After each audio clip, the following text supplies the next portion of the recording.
Jerusalem has seen some of its worst violence in years.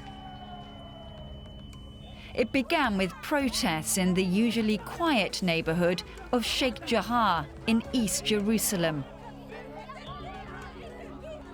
The demonstrations spread to other parts of the city, including to the Al-Aqsa mosque, one of the holiest sites in Islam. Heavy-handed policing fueled anger as tensions escalated.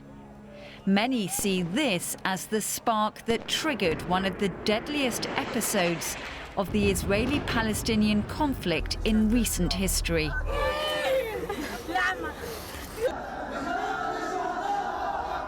But tensions are still simmering over the planned eviction of Palestinian families in Sheikh Jarrah.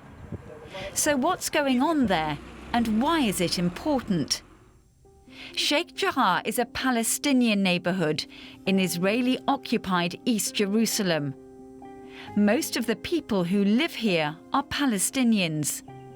But in the past few years, Jewish settlers have moved into some properties. Protests flared recently over plans to evict Palestinian families to make way for more settlers.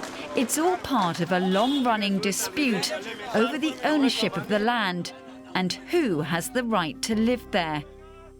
To understand why, we have to go back to the Arab-Israeli War of 1948, after Israel declared its independence. The conflict displaced some 750,000 Palestinians. Some of them were later resettled in Sheikh Jarrah as part of a Jordanian project funded by the United Nations.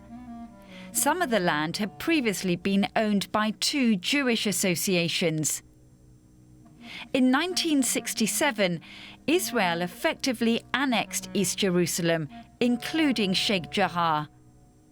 Israel views Jerusalem as its unified, eternal capital and denies that East Jerusalem is occupied. But with it under Israeli control, Jewish settlers started launching legal challenges to claim ownership of the land.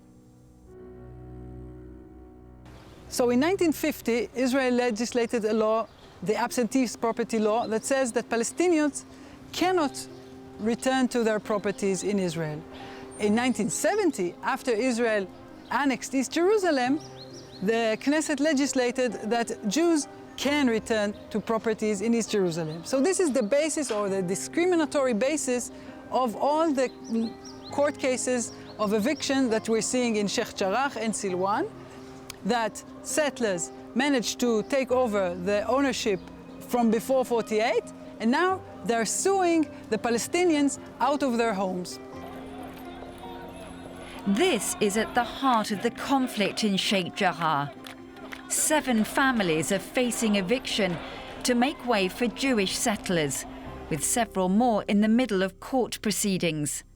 It belonged to Jews for almost 100 years. Jews lived there, and Jews own the land since then. Nothing changed, besides one thing, that the Arabs suddenly decided that they are the owners of their land, of the property. And they decided not to accept the Jewish ownership. The families, though, say the laws are discriminatory and that it's not a real estate dispute, but a case of forced expulsion. وهذه حياتنا. إحنا أصحاب الأرض الفلسطينيين اللي سكننا هون يعني قانونيا وبكل بكل شيء مثبت واكيد وتمام قانونيا، وهيهم اجوا السارقين واحتلوا منازلنا وبدهم يحتلوا ما تبقى من الحي. This isn't just happening in Sheikh Jarrah. There are dozens more cases in another East Jerusalem neighborhood, Silwan. According to international law, Israel can't confiscate property in an occupied territory.